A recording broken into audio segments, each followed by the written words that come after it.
nada extraño. Estaba escuchando en estos días por primera vez en la historia de esta nación, la Iglesia Católica, Apostólica y Romana aceptó que algo sobrenatural está ocurriendo, no sé si es en el estado de Wisconsin o en el estado de Wyoming. Solo sé que hay un pueblito pequeño que se llama Campeón. Y por ya décadas y años han declarado ahí los fieles del catolicismo que hubieron apariciones. Y usted sabe, y yo les he hablado anteriormente, que tenemos que tener cuidado con las apariciones, porque no todo lo que brilla es oro.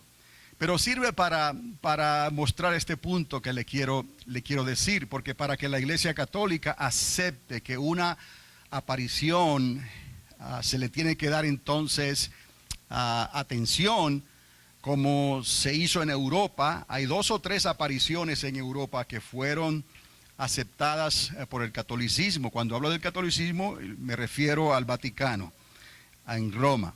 Entonces en Estados Unidos eso nunca había ocurrido hasta hace unos días atrás.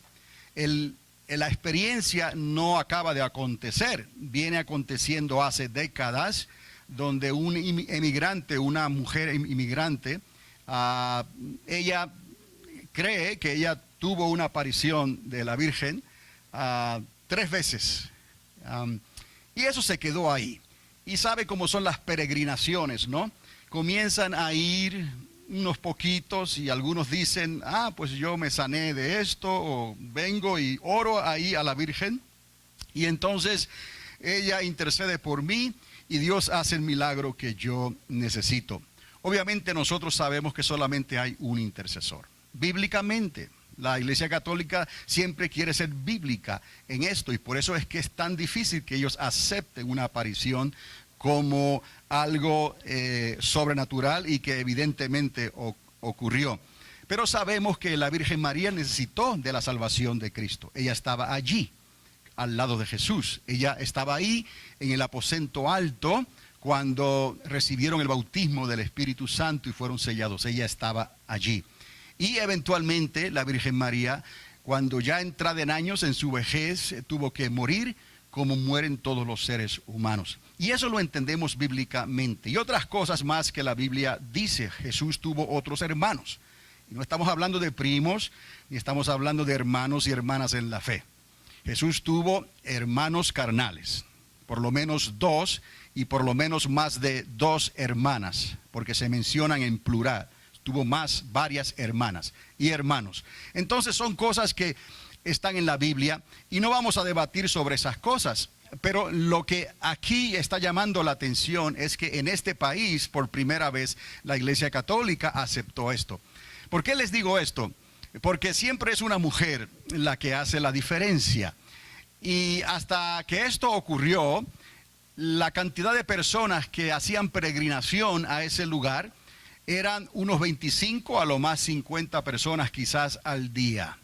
Una vez esto fue aceptado por el Vaticano, y ahora este lugar en Estados Unidos oficialmente es un lugar reconocido, están diciendo que están viniendo más de 500 personas al día. Están acabando de comenzar y cada día por lo menos están apiñando 500 personas en ese lugar, buscando un milagro, buscando una sanidad, buscando que Dios haga algo a través de la Virgen María como intercesora.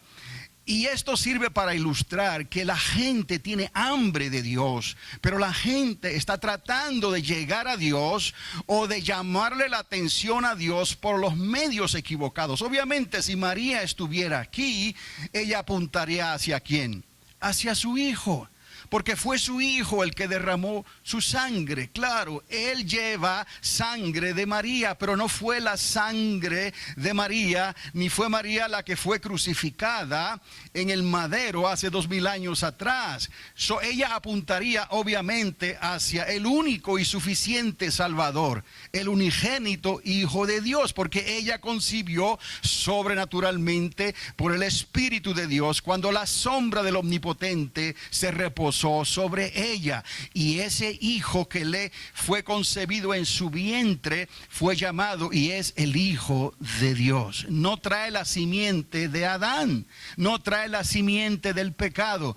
Por eso es que la serpiente antigua le declaró la guerra desde el principio. Vamos a leer ese versículo que quizás usted lo conozca muy bien, en Génesis capítulo 3 verso 15. Pero desde ahí se decretó esta guerra entre la serpiente y la mujer. Piense usted, mujer, ¿por qué a usted se le hacen las cosas tan difíciles? Hay una razón para eso. Pero al mismo tiempo, Dios, tomando en cuenta esa dificultad, Dios te ha dado a ti, mujer, un don especial. Te ha dado el don del servicio, y eso lo vamos a ver a través de los ejemplos que les vamos a dar aquí, unos pocos, pero vamos a entrar en estos detalles en cómo las mujeres verdaderamente en el ministerio de Cristo y en la obra de Dios a través de la historia bíblica, mujeres que hicieron la diferencia. Tal vez el hecho en que la mujer es el único ser humano que puede crear, y esto lo he hablado en otras ocasiones, la mujer es el único ser humano que como Dios puede crear una vida. Mamá, date cuenta, eso no hay que decírtelo, tú lo sabes, porque lo llevas por dentro, como si fuera un instinto. La mujer puede crear vida, una vida, y esto la pone tal vez en desventaja, haciéndola el blanco principal de la serpiente antigua. De ahí que sea un vaso más frágil que el hombre, aunque no necesariamente más débil. Si vamos a Génesis capítulo 3 verso 15, encontramos esa declaración que Dios hace desde el principio, como queriendo advertirle a la serpiente antigua y también queriendo dejarle saber a la mujer lo que iba a venir en el futuro y en el resto de la historia mientras la raza humana estuviera aquí en la tierra. En el verso 15, Dios decreta estas palabras y dice: y pondré enemistad entre ti y la mujer. ¿A quién le está hablando? Le está hablando a la serpiente antigua. Esa serpiente que se dejó utilizar por el ángel caído Lucifer para engañar a Eva, la mujer de Adán. Pondré enemistad entre ti, serpiente, y la mujer, entre ti, serpiente, y Eva, y entre tu simiente. Y aquí muchos quizás no le prestan mucha atención a este juego de palabras, por decirlo así, pero le está diciendo a la serpiente, le está diciendo entre tu simiente. Quiere decir que la serpiente también tendría una simiente. Obviamente no voy a entrar en otros detalles que les he hablado anteriormente sobre el capítulo 6 del libro de Génesis, pero esto nos ayuda a entender por qué hubieron ángeles caídos que dejaron su morada, su lugar, como bien lo explica el libro de Judas y como bien también lo explica en el libro de Enoch, que no lo usamos, pero es un libro que fue escrito y que da detalles sobre lo que ocurrió en el capítulo 6 de Génesis. ¿Por qué Dios tuvo que destruir la simiente de la mujer? ¿Por qué tuvo que destruir la raza humana, exceptuando a Noé, su esposa y sus 3 hijos con sus 3 nueras? Fueron los únicos que se salvaron durante esa destrucción de la raza humana, porque ya desde el principio la serpiente sabía que la mujer iba a poner sus pies sobre su cabeza y la iba a aplastar. Había una guerra entre los descendientes y la simiente de la serpiente antigua y la simiente de la mujer. Obviamente aquí se está refiriendo específicamente a la simiente Cristo, al Hijo de Dios, y la misma serpiente le mordería en el calcañar. Entonces, vemos cómo trabaja todo esto, porque el diablo ha hecho todo lo posible por destruir el fruto del vientre de la mujer, y al hacerlo está trayéndole angustia, dolor y congoja a las mujeres. Por eso la mujer es un vaso más frágil, y repito, eso no quiere decir que sea más débil, porque no creo que haya un hombre que pueda soportar 9 meses de embarazo y dar a luz y vivir para contarlo. Alabado sea el nombre, alguien iba a aplaudir, ¿no? ¿O fue la niña? Alabado sea el nombre de Dios. No estoy tratando de ganar puntos en esto. Estoy hablando bíblicamente. Usted me conoce a mí. Cuando yo le hablo, quiero hablarle bíblicamente. Y quiero que usted pueda captar este concepto, este principio, que Dios tuvo un propósito con Adán, pero Dios también tuvo un propósito con Eva. Y lo que Dios está haciendo es restaurando la obra de la creación. Y para poder hacerlo, Él necesita a Eva. ¿Cuántos alaban a Dios? Entonces, aquí en el verso 15 ya estaba declarado enemistad. Enemistad entre ti, serpiente, y la mujer. Enemistad entre la simiente de la serpiente y la simiente de la mujer. Ella te herirá en la cabeza. Ya de antemano la serpiente sabía que la mujer pondría sus pies sobre la cabeza de la serpiente. ¿Estamos? Por lo tanto, la serpiente conoce entonces que a ella se le dio el poder, por decirlo así, de herir a la simiente de la mujer en el calcañar. Cuando vemos la obra de Cristo, parece ser que la serpiente ganó. Pero la serpiente no ganó, no sabiendo ella que entonces el Hijo de Dios estaba estableciendo la redención de la humanidad. Y no solamente de la humanidad, sino de toda la creación, con su muerte y con su resurrección. ¿Cuántos alaban a Dios? Entonces, a partir de ahí, la serpiente antigua, sabiendo que le quedaba poco tiempo, declaró la guerra con todo lo que tiene sobre la mujer. Sin embargo, en la mujer Dios se ha glorificado, porque en la mujer Dios está haciendo la diferencia. Lo que le falta a Dios en el hombre, o lo que Dios no puede lograr o hacer a través del hombre, Él sabe que lo logrará a través de la mujer. ¿Cuántos alaban a Dios? Entonces, la mujer fue creada por Dios para ser ayuda idónea, o sea, para hacer la diferencia. Cuando Dios necesitaba contar con alguien para que el trabajo sea hecho, cuando Dios necesita a alguien para que el trabajo sea hecho, entonces Dios puede contar con una mujer. Cuando Moisés nació y fue dejado en el río Nilo, Dios contó con su hermana, la hermana de Moisés, Miriam.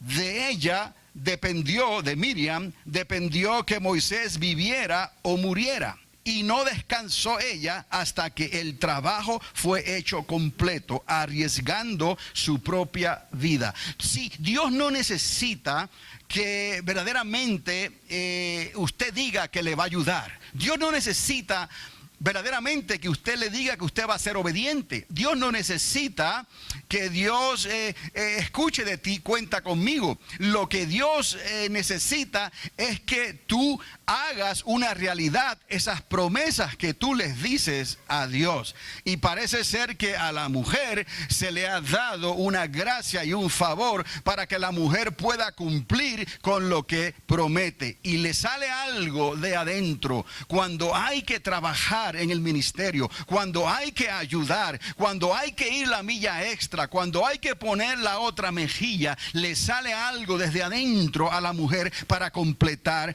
ese trabajo. Dice la palabra que cuando Josué envió 2 de sus espías a entrar a la ciudad de Jericó, antes de tomarla fue una mujer, Rahab, quien arriesgando su propia vida los escondió en el techo de su casa y lograron escapar de las manos del rey de Jericó. Usted conoce la historia de Rahab y cómo Dios la bendijo. No solamente la salvó a ella, más adelante Dios diría: cree en el Señor Jesucristo y serás salvo. ¿Quién? Tú y toda tu casa. Pues en esos días Rahab le pidió a los espías: yo creo en ese Dios de ustedes. Yo he escuchado las hazañas que hizo ese Dios, cómo abrió el mar rojo y ustedes pudieron pasar en seco. Yo he escuchado las hazañas de ese Dios, cómo Él detuvo las aguas del río Jordán para que entraran a la tierra de Canaán. Acuérdate de mí cuando ese Dios venga a través de ustedes a conquistar esta ciudad de Jericó. Acuérdate de mí y acuérdate de mi casa. Y obviamente Dios así lo hizo. Después, siglos después que Israel entrase a la tierra prometida, Dios les dio jueces para amonestarlos. Y el cuarto juez fue una mujer.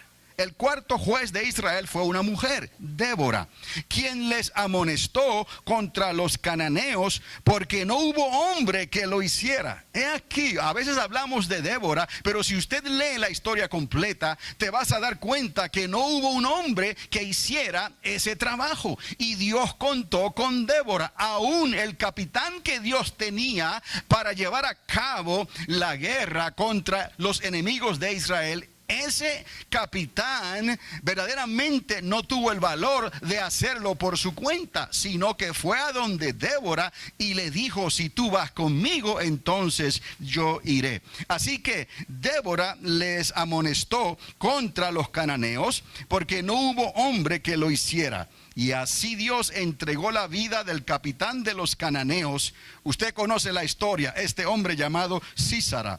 Lo entregó en manos de otra mujer, y esa mujer se llamaba Yael. Y así en los días de las huidas de David antes de que fuera rey, David continuamente estaba huyendo del rey Saúl. Otra mujer llamada Abigail. Esta mujer confrontó a su propio marido Nabal, quien actuó despiadadamente e injustamente contra David y sus hombres en el momento cuando David necesitaba más ayuda. Otra vez una mujer, Abigail, arriesgando su propia vida. ¿Qué más pudiéramos decir entonces? Porque les estoy hablando a través de la historia, mujeres que hicieron la diferencia. Pero quería que recordara ese punto, esa intersección que ocurrió en Génesis 3:15, porque ahí empezó todo el problema. Les he dicho antes que Adán no puede culpar a Eva, ni Eva puede culpar a Adán.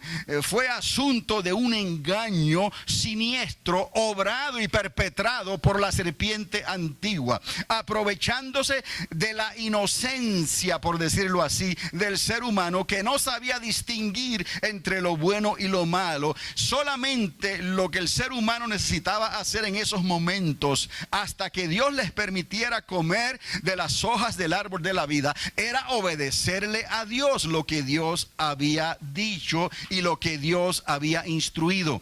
Sabiendo esto, la serpiente antigua se aprovechó de esta quizás poca claridad de entendimiento que se había desarrollado entre Adán y Eva, aunque ellos se comunicaban, y lo que Eva sabía y conocía, lo conocía porque su esposo Adán se lo decretaba personalmente. Sin embargo, el enemigo logró engañar a Eva, y de ahí entonces vino la maldición, porque Adán, sabiendo esto, él también cayó juntamente con su esposa. Y por cuanto Adán cayó, toda la raza humana caería después de él. Por eso tuvo que venir Jesucristo, el segundo Adán, le dicen algunos, para poder rescatarnos, para poder sacarnos de la posición en que nos entregó Adán al desobedecer a Dios. Estamos entendiendo que todo esto que ocurrió en el jardín del Edén no ocurrió entonces por casualidad. Las consecuencias ocurrieron porque Dios había decretado que habrían consecuencias por la desobediencia. Pero Dios inmediatamente establece el plan de la restauración de todas las cosas, y obviamente estaba contando con la mujer. Entonces, ¿qué más podemos decir además de Abigail? Pudiéramos hablar de Betsabé. Betsabé cobró valor ante la cámara del rey. Y usted sabe que en aquellos días entrar a la cámara del rey, no importa lo bueno que fuera el rey, la persona que entraba a la cámara, al cuarto, a la habitación, a la oficina principal y personal del rey, su vida corría peligro. Porque el rey, con una declaración de su voz, podía hacer que una persona muriese o viviese. Así de sencillo era. Aún las esposas de los reyes no estaban seguras. Así que cuando David el rey está llegando a sus últimos días y sus ojos se están oscureciendo y ya hay que decidir quién va a tomar el lugar del rey David. David tenía muchos hijos y ya había otros hijos que estaban planeando tomar el trono de David. Pero años atrás Dios había prometido que al hijo que él mencionara en la elección de los hijos de David, ese iba a heredar el trono, y ese hijo había sido Salomón. En esos momentos David no estaba pensando en Salomón. En esos momentos David se estaba preparando para morir, pero fue su esposa Betsabé, la madre de Salomón, la que entró, cobró valor y entró en la cámara del rey antes de que éste muriese, y se le adelantó al profeta Natán. Sepa usted esto también, que Dios tiene ya un plan resuelto, y si Betsabé no se hubiese adelantado, si Betsabé no hubiese cobrado valor, Dios tenía al profeta Natán que le iba a tratar de recordar a David que el derecho de primogenitura, el derecho del trono del reino de David, se le había otorgado a Salomón. Entonces esta mujer cobró aliento, cobró valor y entró a la cámara del rey para que Salomón fuese coronado rey después de su padre David. También Betsabé arriesgando su vida. Y así hemos escuchado y hemos leído sobre la vida de Esther, otra mujer que entró en otra cámara, ante la cámara del rey Asuero. Mujeres que hicieron la diferencia a costa de arriesgar sus propias vidas.